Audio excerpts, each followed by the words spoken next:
भगवान की जय। श्री मौनी बाबा भगवान की जय। एक संत थे, लोग उन्हें बहरा हातिम कहते थे, पर वास्तव में वो बहरे थे नहीं। एक दिन वह कुछ लोगों के साथ बैठे थे। इतने में एक मक्खी मकड़ी के जाले में फंस गई और छुटकारा पाने के लिए भिनभिनाने लगी। हातिम के मुंह से निकल पड़ा, ऐ लोभ की मारी, अब क्यों भिनभिना रही है? हर जगह शक्कर और शहद नहीं होता, अक्सर कोनों में जाल बिछे रहते हैं। एक आदमी से रहा नहीं गया, उसने पूछा, महाराज, मक्खी की भिनभिनाहट आपने कैसे सुन ली? यह तो हमें भी सुनाई नहीं देती। तभी दूसरे आदमी ने कहा, तो क्या आप बहरे नहीं हैं? लोग तो आपको बहरा समझते हैं। हातिम बोले, झूठी बातें सुनने के बजाय बहरा होना कहीं अच्छा है। यदि मैं बात बात पर उन्हें जवाब देता तो मेरे संगी साथी मेरे अवगुणों को छिपाते और मेरे गुणों का गान करते रहते। इस तरह मैं अपने आप को बहुत अच्छा आदमी समझने लगता। इससे बुरी बात और क्या होती? इसी कारण मैं अपने आप को बहरा प्रकट करता हूँ। शायद इस बहरेपन की आड़ में मेरे कई अवगुण दूर हो जाएं, क्योंकि मेरे साथी मुझे बहरा समझकर मेरी अच्छाई बुराई बिना लाग लपेट के साफ साफ कह देते हैं। सदगुरुदेव भगवान की जय। सूरजपाल दादा तपस्या करते थे। वे मौनी बाबा भगवान के बहुत प्रिय थे। गुरु भगवान बहुत से दुखी परेशान लोगों को सूरजपाल दादा के पास भेजते थे। वे कहते, अरे एक सिगरेट ले जाई हो? तब पूछी। वैसे तो सूरजपाल दादा बीड़ी सिगरेट नहीं पीते थे, परंतु जब कोई व्यक्ति उनसे अपने कष्ट निवारण हेतु कुछ पूछता तो वे एक सिगरेट जला लेते थे, तभी बताते थे। एक बार घुघरावली के गणेश पंडित जी का बेटा टीनू काफ़ी बीमार पड़ा। गुरु भगवान बोले, अरे ऊपरी चक्कर है। वे स्वयं सूरजपाल दादा के पास गए और बोले, अरे तू ठीक कर दे उसे। उन्होंने गुरु आदेश को सिरोधार्य कर उसे ठीक कर दिया। वे जेठ की दोपहरी में तपा करते थे, अन्न छोड़ देते थे। मौनी बाबा भगवान स्वयं उसकी तारीफ करते थे। वे कहते, अरे लोग तो धूप में तप कर काले पड़ जाई हो, लेकिन सूरजपाल तो और लाल हुई हो, ये ना पड़ी काला। एक पुरानी घटना का जिक्र करते हुए रेशमपाल बता रहे हैं कि इनके गांव में एक थे बूंदी खान। खुर्जा जंक्शन पर उन्हें मौनी बाबा भगवान मिले। बिंदु खान बोले, गुरुजी आपका टिकट ले आऊं? गुरुजी बोले, अरे ना, हम तो मैना की ओर जा रहे हैं। बूंदी खान ट्रेन में बैठ गए। जब ट्रेन चल दी तो उन्होंने गुरु भगवान मौनी बाबा को मैना के रास्ते पर पैदल जाते देखा। बूंदी अलीगढ़ उतरे तो उन्हें मौनी बाबा भगवान प्लेटफार्म पर आगे आगे जाते मिले। इन्होंने पूछा, आप यहाँ कैसे आ गए? गुरु भगवान बोले, अरे हम तो पिछले डिब्बे में बैठ गए। बूंदी खान समझ गए कि गुरु जी सच्चाई को छिपा रहे हैं। बूंदी खान ने उन्हें चलती ट्रेन से मैना की ओर जाते हुए देखा था। गांव आकर उन्होंने सभी लोगों की सारी बात बता दी। सदगुरुदेव भगवान की जय। ये है गुरु महीना। सच्चे संत जो हैं क्या नहीं कर सकते, पर इस समय इस पृथ्वी पर सच्चे संतों को मिलना दुर्लभ है। अचिंत्य परमेश्वर की अंतर्गत लीलाओं से त्रिगुणात्मक प्रकृति द्वारा जब सृष्टि प्रवाह होता है तो उस समय रजोगुण से प्रेरित वे ही परम ब्रह्म परमात्मा सगुण होकर अवतार ग्रहण करते हैं। वस्तुतः यह जगत परमात्मा का लीला विलास है। लीला रमण का आत्मा भी रमण है। इसलिए भगवान अपनी लीलाओं का चिन्मय बनाने के लिए अपने ही द्वारा निर्मित जगत में अंतर्यामी रूप में स्वयं प्रविष्ट भी हो जाते हैं। तत्सदष्टांग तदेवानुप्राविशत। वे परम प्रभु अजायमान होते हुए भी बहुत रूपों में लीला करते हैं। अजायमानो बहुधांग विजायते। उनकी यह लीला उनके अपने आनंद विलास के लिए होती है, जिसके फलस्वरूप भक्तों की कामनाएं भी पूर्ण होती हैं। भगवान का अपने नित्य धाम से पृथ्वी पर लीला अवतरण ही अवतार कहा जाता है। कल्प भेद से भगवान ने अनेक अवतार धारण कर अपने लीला चरित्र से संत जन परित्राण, दुष्ट दलन और धर्म संस्थापन के कार्य किए हैं। उनके अनंत अवतार हैं, अनंत चरित्र हैं, अनंत लीला कथाएं हैं। यहाँ उनमें से 24 प्रमुख अवतारों का संक्षिप्त निर्देशन प्रस्तुत किया जाता है। श्रीमद् भागवत पुराण क्या कह रहा है? मत्स्य अवतार की कथा में ब्रह्मा जी के सोने का जब समय आ गया और उन्हें नींद आने लगी, उस समय वेद उनके मुख से निकट पड़े और उनके पास ही रहने वाले हयग्रीव नामक दैत्य उसे चुरा लिया। ब्रह्मा नामक नैमित्तिक प्रलय होने से सारे लोग समुद्र में डूब गए। श्री हरि ने हयग्रीव की चेष्टा जान ली और वेदों का उद्धार करने के लिए मत्स्यावतार ग्रहण किया। द्रविड़ देश के राजर्षि सत्यव्रत बड़े भगवत परायण थे। वे मलय पर्वत के एक शिखर पर केवल जल पीकर तपस्या करते थे। वे ही वर्तमान महाकल्प में वैवस्वत मनु हुए। एक दिन कृतमाला नदी में तर्पण करते समय उनकी अंजलि में एक छोटी सी मछली आ गई। उन्होंने उसे जल के साथ फिर नदी में छोड़ दिया। उसने बड़ी प्रार्थना की कि मुझे जल जंतु खा लेंगे, मेरी रक्षा कीजिए। राजा ने उसे जल पात्र में डाल लिया। वह इतनी बड़ी कि कमंडलू में स्थान न रहा। तब राजा ने उसे एक बड़े मटके में रख दिया। 2 घड़ों में यह 3 हाथ की हो गई। तब उसे एक बड़े सरोवर में रख दिया। थोड़ी ही देर में उसने महामत्स्य का आकार धारण किया। जिस किसी जलाशय में रखते उसी से वह बड़ी हो जाती। तब राजा ने उसे समुद्र में छोड़ दिया। उसने बड़ी करुणा से कहा, राजन, आप मुझको इसमें न छोड़ें, मेरी रक्षा करें। तब उन्होंने प्रश्न किया, मत्स्य रूप धारण करके मुझको मोहित करने वाले आप कौन हैं? आपने एक ही दिन में 400 कोस के विस्तार का सरोवर घेर लिया। आप अवश्य ही सर्वशक्तिमान, सर्व अंतर्यामी, अविनाशी श्री हरि हैं। आपने यह रूप किस उद्देश्य से ग्रहण किया है? तब भगवान ने कहा, आज से 7वें दिन तीनों लोग प्रलयकालीन समुद्र में डूब जाएंगे। तब मेरी प्रेरणा से एक बड़ी नाव तुम्हारे पास आएगी। उस समय तुम समस्त प्राणियों के सूक्ष्म शरीर को लेकर सप्तर्षियों के समेत उन पर चढ़ जाना और समस्त औषधि और बीजों को साथ रख लेना। अब तक ब्रह्मा की रात्रि रहेगी, तब तक मैं तुम्हारी नौका को लेकर समुद्र में विहार करूंगा और तुम्हारे प्रश्नों का उत्तर दूंगा। यह कहकर मत्स्य भगवान अंतर्धान हो गए। प्रलय काल में वैसा ही हुआ जैसा भगवान ने कहा था। मत्स्य भगवान प्रकट हुए। उनका शरीर सोने के समान दीप्यमान था और शरीर का विस्तार 4 लाख कोस का था। शरीर में एक बड़ा भारी सिंह भी था। वह नाव वासुकी नाग से सिंह में बांध दी गई। सत्यव्रत जी ने भगवान की स्तुति की। भगवान ने प्रसन्न होकर उन्हें अपने स्वरूप का संपूर्ण परम रहस्य और ब्रह्म तत्व का उपदेश किया, जो मत्स्य पुराण में है। ब्रह्मा की नींद टूटने पर भगवान ने हयग्रीव को मारकर श्रुतियां ब्रह्मा जी को लौटा दी। मत्स्य कथा में पद्म पुराण क्या कह रहा है, सुने। समुद्र का एक पुत्र शंख था। इसने देवताओं को परास्त करके उनको स्वर्ग से निकाल दिया। सब लोकपालों के अधिकार छीन लिए। देवता मेरुगिरी की कंदराओं में जा छिपे, शत्रु के अधीन न हुए। तब दैत्यों ने सोचा कि देवता वेद मंत्रों के बल से प्रबल प्रतीत होते हैं, अतः मैं वेदों का अपहरण करूंगा। ऐसा निश्चय करके वह वेदों को हरण लिया। ब्रह्मा जी कार्तिक की प्रबोधनी एकादशी को भगवान की शरण में गए। भगवान ने आश्वासन दिया कि मछली के समान रूप धारण करके आकाश से वे विंध्य पर्वत निवासी कश्यप मुनि की अंजलि में गिरे। मुनि ने करुणावश उसे क्रमशः कमंडलू, कूप, सर, सरिता आदि अनेक स्थानों में रखते हुए अंत में उन्हें समुद्र में डाल दिया। वहाँ भी वह बढ़कर विशालकाय हो गया। तदनंतर उन मत्स्य रूपधारी भगवान ने शंखासुर का वध किया और विष्णु रूप में उन्हें हाथ में लिए हुए बदरी वन में गए। वहाँ संपूर्ण ऋषियों को बुलाकर आदेश दिया कि जल के भीतर बिखरे हुए वेदों की खोज करो और रहस्य सहित उनका पता लगाकर शीघ्र ले आओ।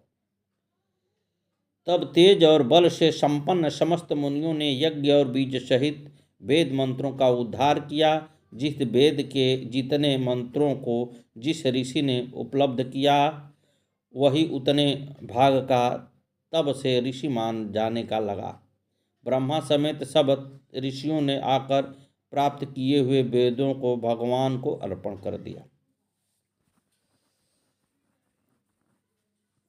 के मकर हयग्रीव महाबलशाली हिरण्याक्ष, हिरण्यकश्यप, जंभ और मय आदि पुत्र हुए।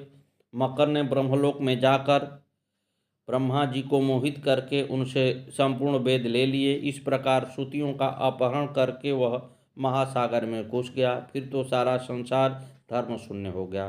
ब्रह्मा जी की प्रार्थना से भगवान मत्स्य रूप धारण करके महासागर में प्रविष्ट हुए और मकर दैत्य को थुथुन के अग्रभाव से विदीर्ण करके उन्होंने मार डाला और अंग उपांगों सहित संपूर्ण वेदों को लाकर ब्रह्मा जी को समर्पित कर दिया। भगवान का दूसरा अवतार श्री वाराह अवतार की कथा को सुना।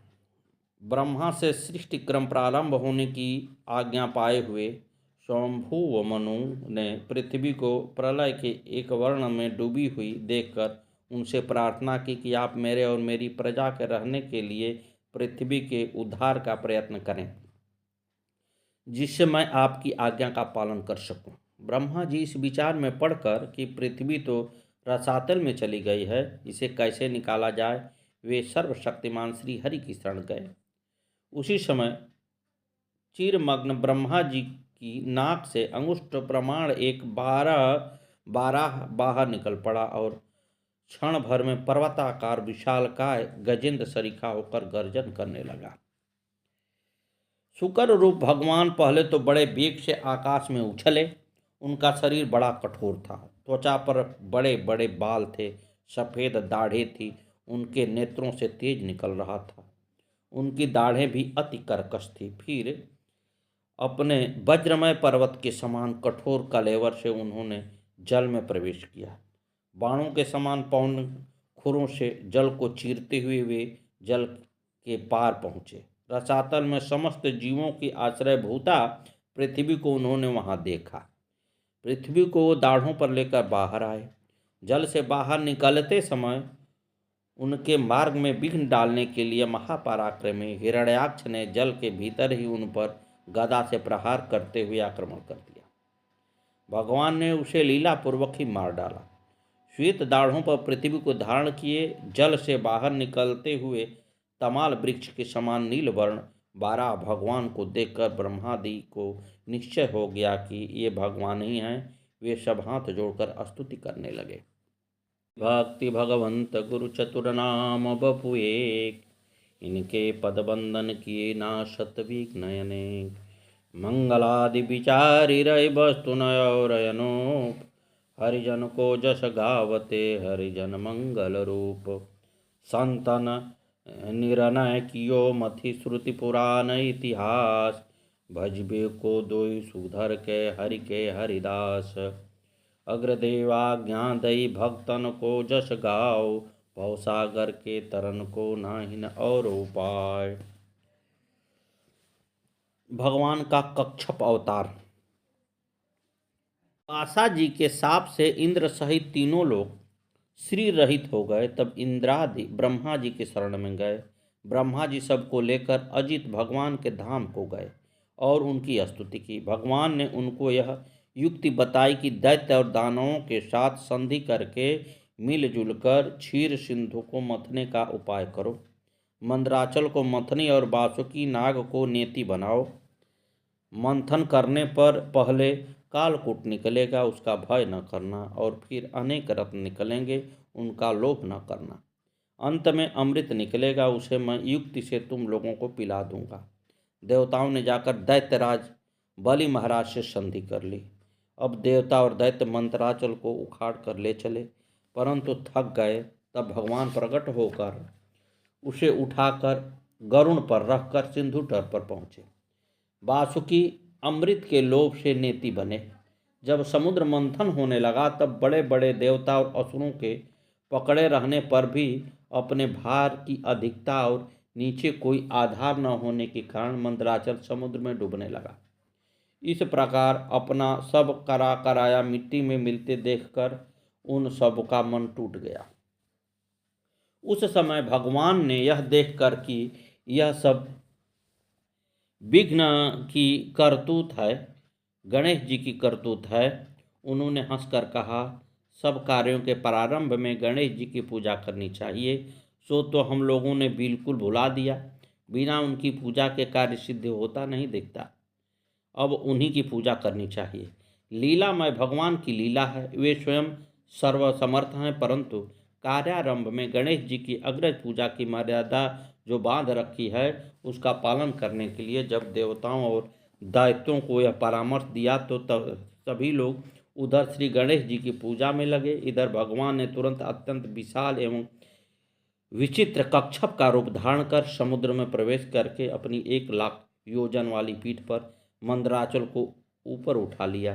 तब देवता और दैत्य फिर बड़े वेग से समुद्र को मथने लगे। भगवान कच्छप से मंदराचल को धारण किए हुए थे, विष्णु रूप से देवताओं के साथ साथ रहते थे। एक दिन रूप भी धारण करके मंदराचल को अपने हाथ से दबाए हुए थे और कहीं उछल न जाए। मथते मथते बहुत देर हो गई, परंतु अमृत न निकला।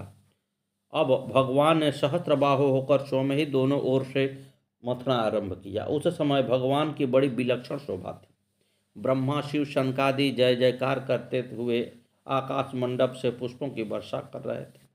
उन लोगों की ध्वनि मिलाकर समुद्र भी भगवान का जय जयकार कर रहा था। समुद्र से सर्वप्रथम हलाहल कालकूट विष प्रकट हुआ, उससे त्रैलोक्य जलने लगा, तो उसे देवाधिदेव महादेव ने ग्रहण किया। फिर और दैत्य रत्न निकले, उनमें से कामधेनु को ऋषियों ने स्वीकार किया। उच्चस्रवा नामक अति सुंदर बलिष्ठ अश्वों को दैत्यों ने लिया। बाद में ऐरावत नामक महान हाथी निकला, वह देवताओं के राजा इंद्र को मिला। कौतुभमणि के प्रति सभी लालायित थे, उसे भगवान ने अपने कंठ में धारण कर लिया। कल्पवृक्ष बिना किसी की अपेक्षा किए स्वर्ग में चला गया। अप्सराएं भी स्वेच्छा से स्वर्ग को प्रस्थान कर गई। भगवती लक्ष्मी ने अपने ओर से उदासीन रहने पर भी सर्वगुण संपन्न भगवान विष्णु को वरण किया। वारुणी देवी को दैत्यों ने बड़े चाव से लिया। धनुष तो किसी से उठा ही नहीं, तब भगवान विष्णु ने उसे धारण किया। चंद्रमा को अनंत प्रकाश विचरने के लिए दिया गया। दिव्याशंख और भगवान ने स्वीकार किया। अंत में अमृत कलश हाथ में लिए हुए प्रकट हुए धन्वंतरी जी महाराज। दैत्यों ने उनसे अमृत कलश छीन लिया। देवता उदास हो गए। तब भगवान ने मोहनी रूप धारण कर दैत्यों को व्योमाहित कर अमृत कलश उससे लेकर अमृत देवताओं को पिला दिया। देवताओं के पंक्ति में सूर्य और चंद्रमा के बीच में एक राहु नामक दैत्य वेश बदलकर आ बैठा। उसे अमृत पिलाया ही जा रहा था कि चंद्रमा और सूर्य ने बतला दिया और तुरंत ही भगवान के चक्र ने उसका सिर धड़ से अलग कर दिया। परंतु कुछ अमृत उसे मिल भी चुका था, अतः सिर कटने पर भी मरा नहीं, इसलिए उसे ग्रहों में स्थान दिया गया। राहु अब भी सूर्य चंद्रमा से बदला लेने के लिए उनके पर्व अमावस्या और पूर्णिमा पर आक्रमण करता है, जिसे ग्रहण करते हैं। देवताओं ने अमृत भी कहते हैं, अमृत ही पिया था। भगवान का आश्रय था ही, अतः अब की बार संग्राम में विजय देवताओं की हुई। किन्नर नाग सिद्ध गंधर्वा बंधु समेत चले सुर सर्वा। विष्णु बिरंच महेश बिहाई चले सकल सुर जान बनाई। सती बिलो के व्योम विमाना दात चले सुंदर विधि नाना। सुर सुंदरी करहि कल गाना सुनत श्रवण छोटहि मुनि ध्याना। पूछौ तब शिव कहौ बखानी पिता यज्ञ सुनि कछु हर खानी। जौ महेश मोहि आय सुदेई कछु दिन जाई रहै मिथई। पति परित्याग हृदय दुख भारी कहै न निज अपराध विचारी। बोली सती मनोहर वाणी भय संकोच प्रेम रस सानी। क्या कहती हैं? पिता भवन उत्सव परम जौ प्रभु आयस होय। तौ मैं जाऊं कृपा यतन सादर देखन सो। कहहुनि कमोरहु मन भावा यह अनुचित नहीं न्योत पठावा। दक्ष सकल निज सुता बुलाई, हमरे बैर तुम्हु बिसराई। ब्रह्म सभा हम सन दुख माना, तेहि ते अजहु करहि अपमाना। जौ बिन बोले जाऊं भवानी, रहि न सीलु स्नेह न कानी। यद्यपि मित्र प्रभु पितु गुरु गेहा, जाय बिनु बोलै न संदेहा। तदपि विरोध मान जह कोई, तहाँ गए कल्याण न होई। क्या कह रहे हैं? यद्यपि इसमें संदेह नहीं है कि मित्र, स्वामी, पिता और गुरु के घर बिना बुलाए भी जाना चाहिए, तो भी जहाँ कोई विरोध मानता हो उसके घर नहीं जाना चाहिए। भाति अनेक शंभु समझावा, भावी बस न ज्ञानु रयावा। कह प्रभु जाहो जोह बिनहि बुलाए, नहीं भली बात हमारे भाए।